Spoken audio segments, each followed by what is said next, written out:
Bien, entonces vamos con esta consideración. ¿Cuál es el tema para esta parte? Nuestro tema general de esta así llamada quinta unidad. Cultura, sociedad y economía durante la colonia en América Latina. Eso vamos a estar puntualizando algunas ideas relevantes, algunas perspectivas más importantes. Entonces, vamos a ir considerando esta perspectiva, ¿sí? Vamos con esta idea. ¿Qué es lo primero que revisamos? Estuvimos revisando el mestizaje y el sincretismo en el arte colonial.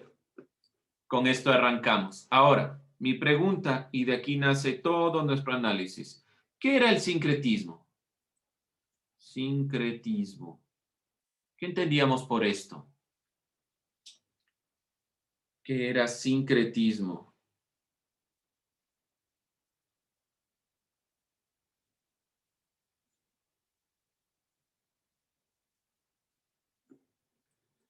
Ahí sí tengo que ir directamente a ver qué era sincretismo. Vamos revisando, vamos recordando un poco, regresando a nuestros cuadernos. Daniela. Muy justo a mí, dicen yo que ya estaba descansando. No Vamos a estoy ver. buscando, listen. No se preocupe, no se preocupe. Vamos buscando. Sincretismo. ¿Cómo lo definíamos? Recuerden que revisamos un video, perspectiva sobre esto.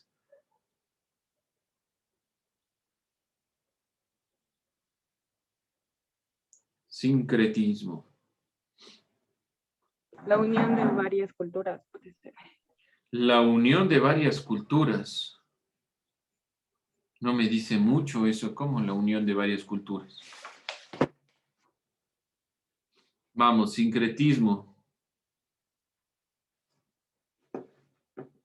Seamos más puntuales, ya. Sincretismo religioso. Para que sea más puntual. Esto, ¿qué era? ¿Qué significaba? Es cuando existe una religión previamente, pero esta es impuesta por la llegada de una nueva religión. Ya, eso en cuanto al sincretismo religioso. Podemos decir que es cuando llega algo nuevo e intenta imponerse frente a otro, pero no lo logra. Seamos así más sencillitos, ¿sí? Es decir, en nuestras explicaciones me refiero. Llega en este caso, una nueva religión. Esa nueva religión quiere imponerse. Al momento que quiere imponerse, obviamente quiere eliminar todo rasgo de la religión que existía en ese lugar. No lo logra. Y se da el sincretismo, esta conjunción, relación entre los elementos que permanecen de la anterior religión y aquello que se va entremezclando. Es propiamente o tradicionalmente se asume al sincretismo como una mezcla. Entonces, por sincretismo podemos, y de aquí vamos con lo religioso, sincretismo puede asumirse de manera tradicional, se asume de manera tradicional como mezcla.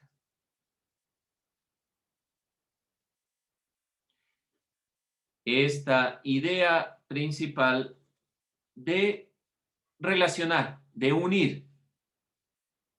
Y ya propiamente en cuanto al sincretismo religioso, ya lo entendemos como la compañera nos dijo. Llega una nueva religión, trata de imponerse y realmente no lo logra. O sea, ninguna religión pudo imponerse en su totalidad. Por eso tanta guerra, tanta disputa, que no debería ser así de fondo. Debería permitirse que cada una de las perspectivas que se van entremezclando aporte, porque muchas cosas han aportado, por ejemplo, a la religión católica. Entonces, en vez de sernos los desentendidos y decir, no, eso es pecado, pobrecito, no. Realmente darnos cuenta que hay muchos elementos culturales que se han ido entremezclando y que han aportado al bagaje cultural de la religión. ¿Dónde más se ve plasmado el sincretismo religioso? Sobre todo en el arte. Para no ponerlo así. El arte ha sido uno de los elementos que el mestizaje, que la mezcla, ha permitido conservar algunos de los elementos. Veíamos nosotros, sobre todo esta última cena, donde se servía cuy, ¿sí? Que era parte del sincretismo religioso. A través del arte puede evidenciarse claramente cómo hay elementos que no pueden irse de nuestra cosmovisión. Es decir, un día usted come McDonald's, pero no deja de comer jaguar locro, ¿sí? ¿Por qué? Porque es parte de nuestra propia forma de entender el mundo. Por poner un ejemplo, ¿a qué quiero llegar con esto? El sincretismo es parte del mestizaje y la mezcla, sobre todo en la religión.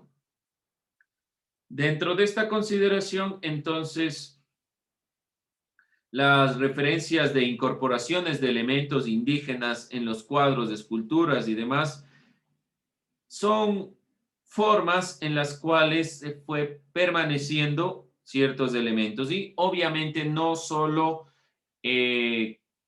elementos indígenas, sino también elementos como cuando veíamos el arcángel arcabucero, es decir, este arcángel con una escopeta, que quería representar directamente la perspectiva principal de la llegada de los españoles y todos estos elementos, eliminando la tradicional espada y lo que se utilizó en la época colonial. No se olvide entonces, mestizaje propiamente es la consideración de la mezcla, pero no es una mezcla solo genética, es principalmente una mezcla cultural, es lo que nos queda en el sincretismo. ¿Alguna duda en cuanto a esto?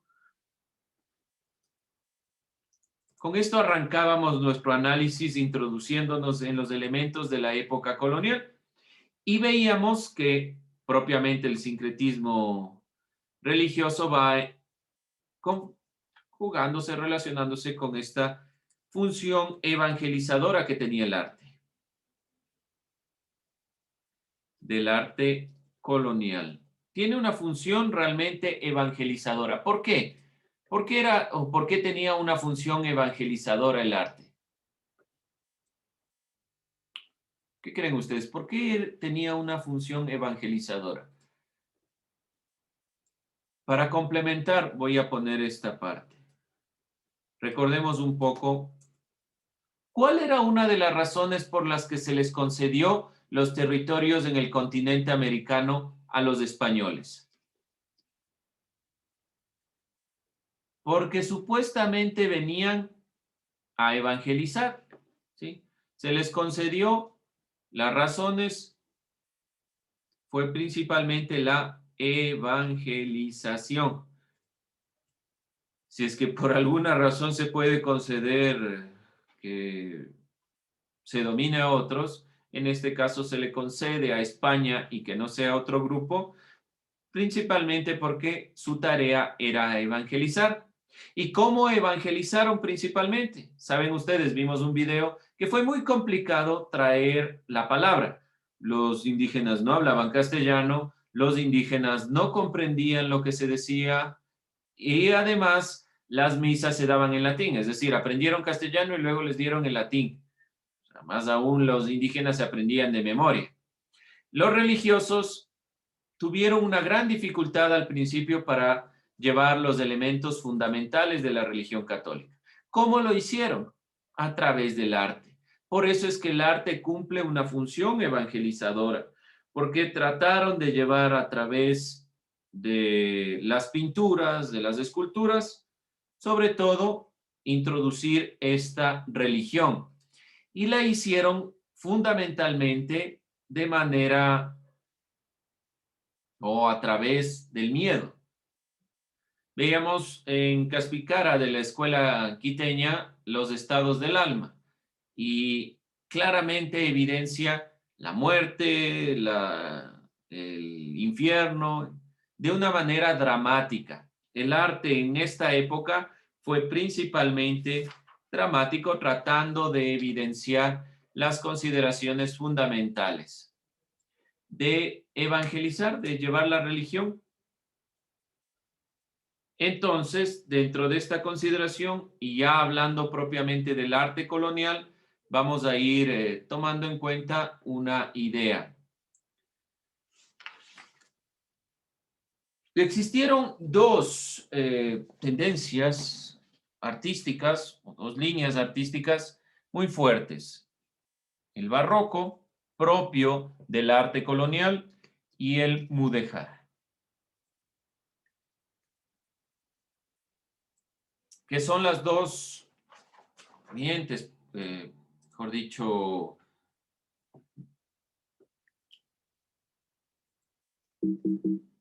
¿cómo decirlo directamente en esta consideración? Estilos artísticos que se plasmaron en la época colonial. Dentro de esta consideración, entonces, realmente vamos evidenciando que el arte en la época colonial cumple una función sumamente importante, sobre todo el barroco. Y vamos aquí a ir puntualizando esta idea. ¿Cuáles son las características o las diferencias entre el barroco y el mudéjar? Vamos revisando. Vamos a realizar una pequeña tabla que nos permita evidenciar esto.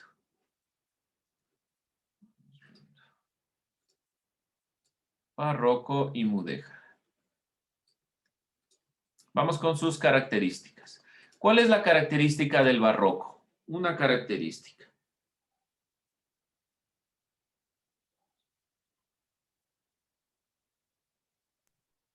Dualista, luces y sombras. Hay una dualidad entre luces y sombras. Muy bien. Es una representación dualista.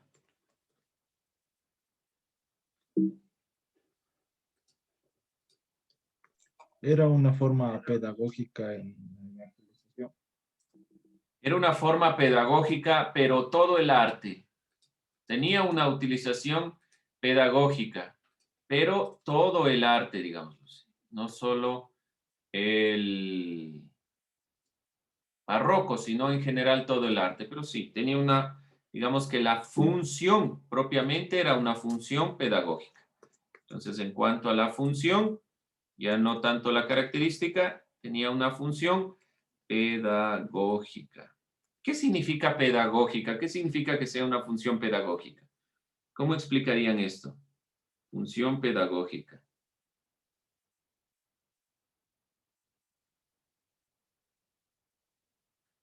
Función pedagógica. ¿Cómo explicaría función pedagógica? ¿Qué quiere decir función pedagógica? David, usted me contó esto. ¿Qué es función pedagógica? ¿Qué quiere decir que cumple una función pedagógica? O sea que es una forma de educar. Ya, perfecto, sencillo, ¿no es cierto? Es una forma de educar, es una forma de llegar, en este caso, a los indígenas por medio del arte. Y el arte barroco, como muy llamativo, muy aglutinante de elementos, entonces llama mucho la atención. ¿Algún otro elemento o característica del arte barroco a tomar en cuenta? Su objetivo era expresar los sentimientos. ¿Ya? ¿Qué sentimientos del artista? Sí, Sí, pero del artista en función de qué.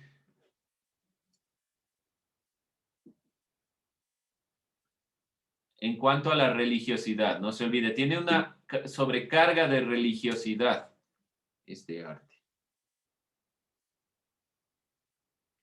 Sobre todo los sentimientos de los personajes. Recuerde usted, por ejemplo, la Compañía de Jesús. Dentro de la Compañía de Jesús, además de lo que vemos tanta carga de elementos, cada una de las obras tiene una representación fuerte, es decir, vemos al, por ejemplo, el Sagrado Corazón de una manera tan representativa que conmocione. Además está ahí el cuadro del infierno. En el cuadro del infierno lo que se puede evidenciar es este no solo sentido pedagógico, sino sobre todo fuerte de los sentimientos de los personajes. Muy bien, ¿algo más que puntualizar? Barroco. Siglo en el que se da el barroco. ¿De qué siglo a qué siglo va el barroco? 17 y 18. Ya, muy bien, gracias. 17 al 18. Ok, vamos con el arte mudéjar. ¿Cuál era la característica del arte mudéjar?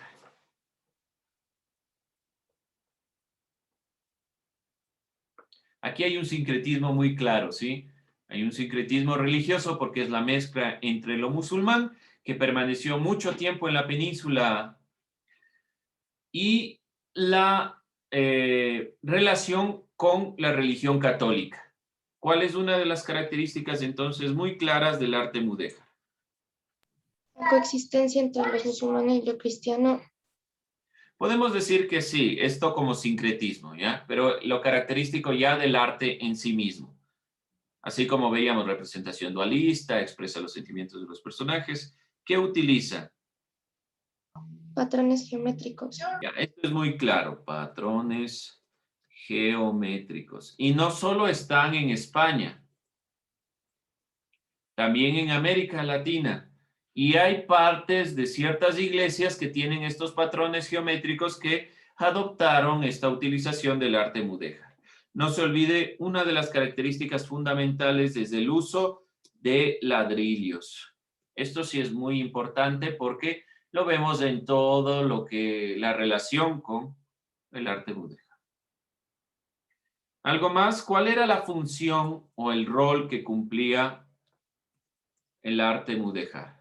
Así como la función era pedagógica en el barroco, ¿cuál era la función?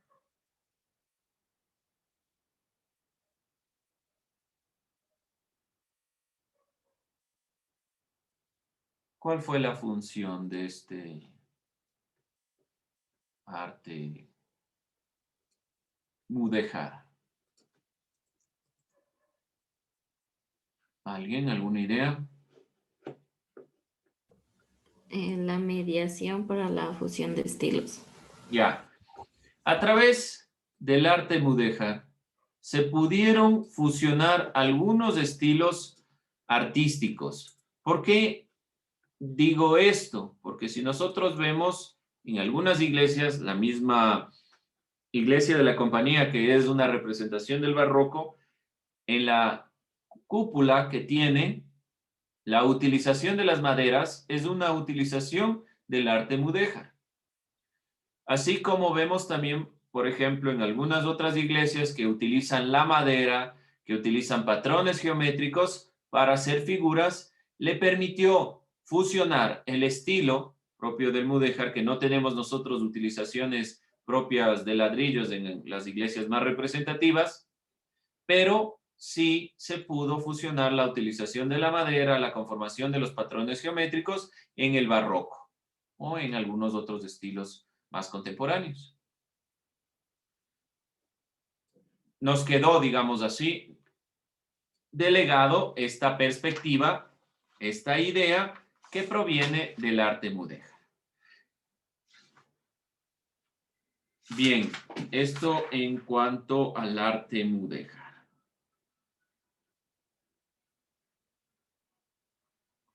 Principalmente tuvo fuerza en el siglo XV y se fue fusionando ya con los otros estilos artísticos. De ahí estuvimos revisando la función social de los conventos y las misiones en la época colonial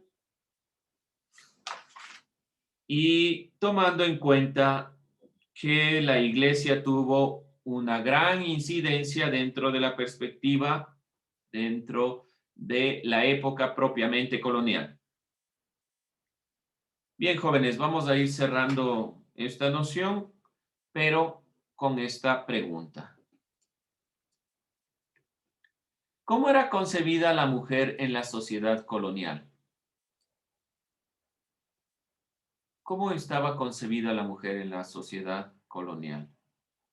Recuerden que decíamos que resultaba imposible hablar de la mujer colonial, ya que implicaba referirse a una figura homogénea. Y había mujeres esclavas, había mujeres indígenas, había mujeres mestizas, había mujeres blancas y demás. Entonces es difícil hablar de una sola mujer, pero de todos modos hay un patrón. ¿Y cómo era concebida entonces esta mujer? A grandes rasgos dentro de toda la sociedad colonial. ¿Qué me dicen?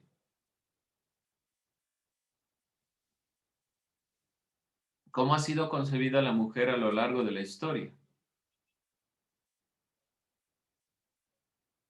En comparación con el hombre, por ejemplo. ¿Cómo le ha visto el hombre a la mujer? Lo mismo que se acentúa en la época colonial.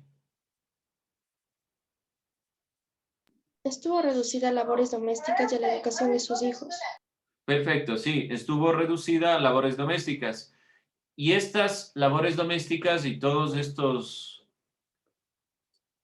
estas funciones que cumplían son realmente mirar a la mujer como subordinada. Más allá de que sea solo la consideración en cuanto a su condición, la mujer estaba subordinada a las decisiones que tomaba el hombre. Eso de manera general. Aun cuando no podamos hablar directamente de una mujer en la época colonial, porque depende mucho de la casta a la que pertenecía. Bien, jóvenes, con eso cerramos. Hay algunos elementos más que cuando ya veamos el cuestionario los vamos a ir complementando, pero en general tenemos una noción de lo primero, sobre todo, que tal vez se nos fue quedando, tal vez nos faltaba un poco ir recapitulando. Bien, jóvenes, con eso termino.